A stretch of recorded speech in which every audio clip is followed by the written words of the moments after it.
Hello friends, how are you? Welcome to my channel all in win Rekha. మీతో మాట్లాడుతున్నది వినీల రేఖ. మళ్ళీ వచ్చేసాను ఒక కొత్త వంటకంతో. సో గాయ్స్, ఎగ్స్ అయితే బాయిల్ అవుతున్నాయి కదా, చూస్తున్నారా?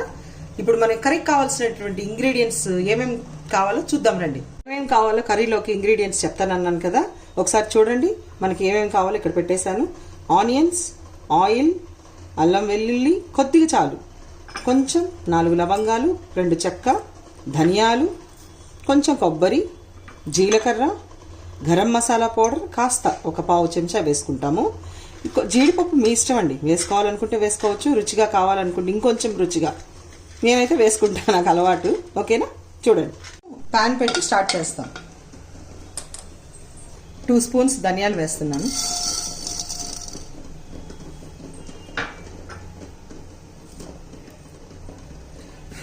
కొద్దిగా చెక్క, 4 లవంగాలు చూసారు కదా. ఈ విధంగా దోరగా వేపుకుంటున్నాను. ఈ లైట్ దోరగా వేగుతూ ఉన్నప్పుడు ఏం చేయాలి అంటే కాసిని ఎండు కొబ్బరి ముక్కలు వేసుకోవాలి. ఎండు కొబ్బరి ముక్కలు వేసుకొని, ఇన్ని చాలండి, నేను ఎంత కొద్దిగా 6 కోడిగుడ్లు కర్రీ చేస్తున్నాను చూడండి. వాటి కోసం ఇవి కూడా వేయించుకుంటే, ఎండు కొబ్బరి వేస్తే ఏమవుతుందంటే చాలా టేస్ట్గా ఉంటుంది కర్రీ. పచ్చిదానికంటే కూడా నాకు తెలిసి మా అమ్మ చేసేది ఎండు కొబ్బరి వేసి, అబ్బా ఎంత కమ్మగా ఉండేదండి కర్రీ. అందుకని చెప్తున్నాను కదా, అందుకే మీకు ఒకసారి చూపెట్టేస్తే మీరు ఈ కర్రీస్ చేసుకొని టేస్ట్ ఎలా ఉందో చెప్పేస్తారని చెప్పి నేను మీకు చూపెట్టేస్తున్నాను అనమాట. బాగా చూసి మీరు అన్నీ మీకు ఒక్కొక్కటి వివరిస్తున్నాను. అన్నీ చక్కగా చూసి బిగినర్స్ ఎవరైనా ఉంటే నేర్చుకోండి, కంపల్సరీ నేర్చుకొని నాకు చెప్పండి. అక్క బాగుందనో, అమ్మాయి బాగుందని ఏదో ఒకటి నాకు ఖచ్చితంగా మీరు లైక్, షేర్, సబ్స్క్రైబ్ చేసుకోండి. నాకు మెసేజ్ అయితే పెట్టండి, మర్చిపోవద్దు. చూస్తున్నారు కదా, ఈ విధంగా నేను ఫ్రై చేసుకున్నాను, దోరగా వేయించుకున్నాను. మాడకూడదండి, ఆయిల్ లేకుండా వేయించుకున్నాను, అవసరం లేదు. జస్ట్ డ్రై రోస్ట్ చేసుకొని మిక్సీలో వేసుకొని గ్రైండ్ చేసుకోవాలి. ఓకేనా? గ్రైండ్ చేసిన తర్వాత చూపిస్తాను చూడండి. ప్యాన్ పెట్టుకున్నాము, ఆయిల్ వేసుకుంటున్నాము. మనకు కావాల్సిన తగినంత ఆయిల్ పోసుకొని, మనం చూడండి ఎంత ఆయిల్ వేసాను, ఎక్కువే పడుతుంది కర్రీకి. ఇందులో నూనె కాగిన వెంటనే ఉల్లిపాయలు ముక్కలు వేసుకుందామండి. ఎక్కువే పడతాయి, ఒక 4 నుంచి 5 ఉల్లిపాయలు, మీడియం సైజు చూడండి. ఉల్లి ముక్కలు, ఆనియన్స్ వేసేసాను.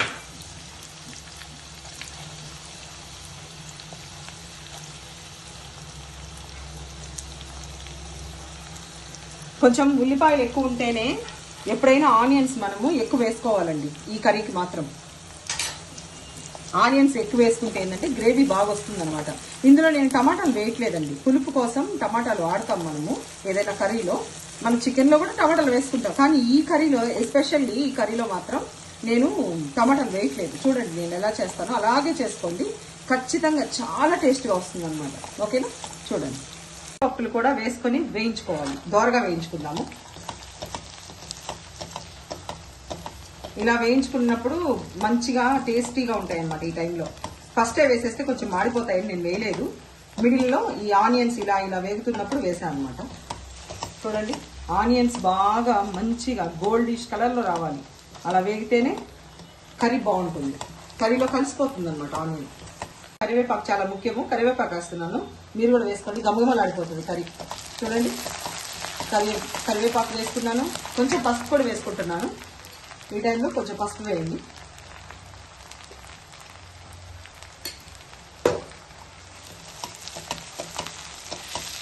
చూడండి, ఇందాక మీకు చూపెట్టినట్టు అన్నీ కలిపి గ్రైండ్ చేసుకున్నాను పేస్ట్ లాగా. ఇందులో అల్లం వెల్లుల్లి పై కూడా ఉందండి, అన్నీ కలిపి గ్రైండ్ చేసుకున్నాను. ఈ పేస్టే దీనికి చక్కగా టేస్టీగా రావడానికి కారణం.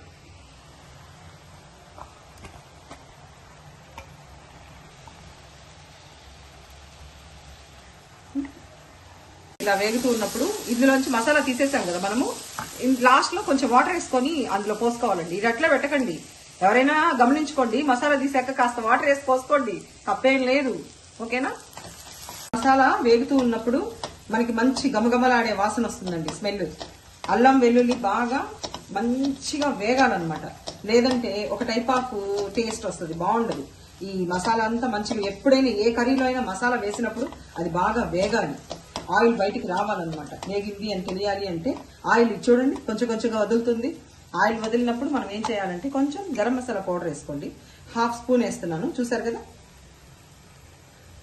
ఇలా 1/2 స్పూన్ గరం మసాలా వేసుకొని దాన్ని కూడా కొంచెం కలిపేసి ఒక 2 మినిట్స్ కొంచెం దాన్ని కూడా వేయించుకుందాం.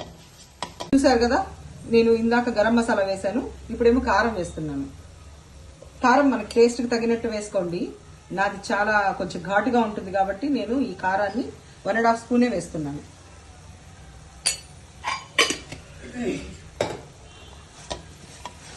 చూడండి, కారం ఇలా వేసినప్పుడు మళ్ళీ ఒక 2 మినిట్స్ కలుపుకోండి. కారం కూడా కొంచెం వేగాలి. టేస్ట్ చూసారు కదా, ఇదంతా వేగిపోయింది. నేను వేసిన మొత్తం అన్ని చక్కగా వేగిపోయాయి. నాకు కూడా మంచి వాసన వస్తుంది. ఈ స్మెల్ బాగుంది. ఇది ఇలా వేగాలన్నమాట. ఈ టైంలో మనం కొంచెం వాటర్ పోసుకోవాలండి.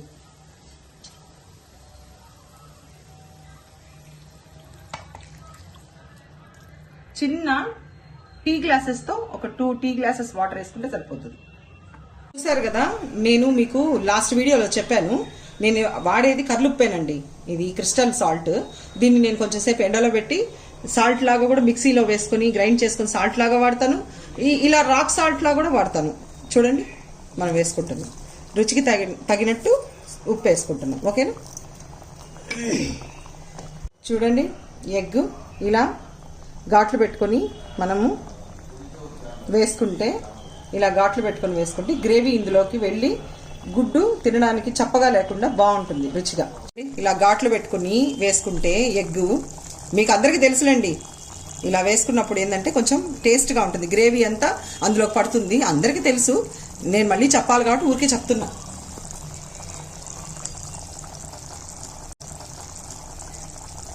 ఎగ్స్ అన్ని వేసేస్తున్నాను. చూడండి, ఆ తర్వాత చూపెడతాను మీ కర్రీ ఎలా వచ్చింది. ఈ వీడియోస్ చూశానండి నేను యూట్యూబర్స్ని, నాకు అసలు చాలా నచ్చింది. ఇలా చక్కగా తుంచుకొని వేసుకోండి, మంచి స్మెల్ కర్రీలో మంచి టేస్ట్ వస్తుంది. అంతేగాని కట్ చేసుకోవకండి అన్నారు. అది నాకు చాలా నచ్చింది. అందుకని నేను ప్రతి కూరలో ఇలాగే, కర్రీస్లో అన్నిట్లో ఇలాగే వేస్తాను అనమాట. చించి వేసుకుంటే ఆ కమ్మదనము, అసలు ఆ ఫ్లేవర్ అండి ఎంత బాగుందో. నిజంగా మీరు చక్కగా చెప్పారండి. చాలా మంది చెప్పారు యూట్యూబర్స్. అబ్బా, చాలా మంది చాలా చక్కగా చేస్తుంటారు. అవన్నీ చూస్తున్నా నేను, వీడియోస్ అన్ని చూస్తుంటాను. చాలా మందికి లైక్స్ చేస్తుంటాను, సబ్స్క్రైబ్ చేసుకుంటుంటాను. మీరు నా ఛానల్ని సబ్స్క్రైబ్ చేసుకోండి, లైక్ చేయండి, షేర్ చేయండి, మర్చిపోకండి. చూస్తున్నారు కదా ఎలా ఉన్నాయో ఎగ్స్ అన్ని. ఇలా కలర్ వచ్చేస్తుందండి. ఇందులో ఉడుకుతూ ఉన్నప్పుడు మన కలర్ చేంజ్ అయిపోతూ ఉంటుంది, వైట్గా ఉండదు ఎగ్. ఓకేనా. ఇది నా రెసిపీ, మా మమ్మీ చేస్తుంది ఇలాగా. ఖచ్చితంగా ఇలా చేసుకొని తినండి. నేను అందరినీ ఫాలో అవుదాం అనుకుంటాను, చూస్తాను, అన్ని చేస్తాను. అందరినీ చూసి ఏదేది ఒకటి నేర్చుకుంటాను, నేను చేయాలనుకుంటాను. ఇది మాత్రం నా రెసిపీ అండి, మా మమ్మీ నేర్పించింది. ఇందులో టమాటాలు అయితే వేసుకోకండి. ఈజీ మెథడ్ అనమాట, ఈజీ వేలో అయిపోతుంది. అస్సలు మీకు 15 మినిట్స్లో ఈ కర్రీ అయిపోతుంది.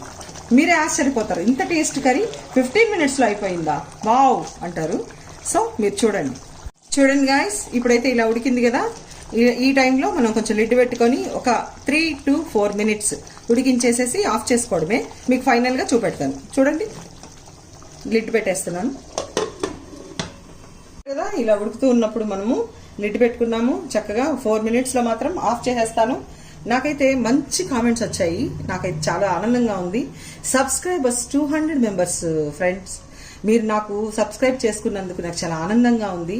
ఇంత ఫస్ట్ వీడియోకి మంచి రెస్పాన్స్ వచ్చిందని నేను చాలా ఎక్సైటింగ్గా ఉన్నాను చెప్పాలంటే. సో నాకు ఒక కామెంట్ అయితే వచ్చింది, ఏంటంటే కట్టు పొంగల్ చేయమన్నారు. అంటే తమిళనాడు స్టైల్ పొంగలి చేస్తాను. ఇంకా వీడియోస్ అన్ని పెడుతూ ఉంటాను కదా, ఫర్దర్ వీడియోస్ అన్నిట్లో మీరు అడిగినది, నేను చేయాలనుకున్నది అన్నీ చేసి పెడతాను. ఓకేనా, మీరు చూడండి. సో నేను వచ్చేసాను గైస్ మా మమ్మీ బదులు టేస్ట్ చేయడానికి. మా మమ్మీ ఎగ్ కర్రీ ఎలా చేసిందో సో నేను మీకు టేస్ట్ చేసి చెప్తాను. నాకైతే ఎంత యమ్మీ యమ్మీగా ఉందంటే డెలిషియస్. సో నాకైతే చాలా యమ్మీ యమ్మీగా ఉంది. నాకు అయితే మౌత్ అంతా వాటరే అయిపోతుంది. So let's taste it. Out కాలుతుంది బట్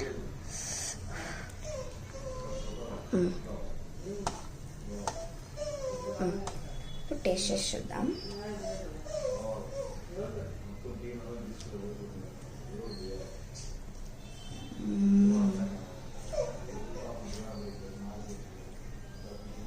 రియల్లీ చాలా బాగుంది గాయస్.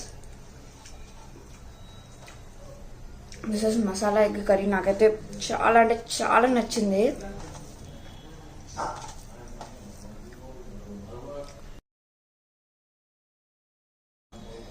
Wow wow.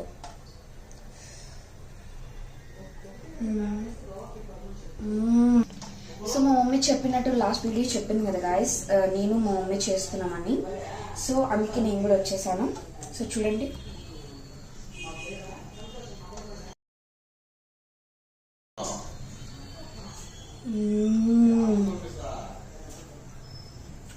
సో ఇంకా వీడియోస్ మీకు వచ్చేస్తాయి. సబ్స్క్రైబ్ చేయడం మర్చిపోకండి. Thank you for 200 subscribers. అందరితో సమాప్తం. బాయ్.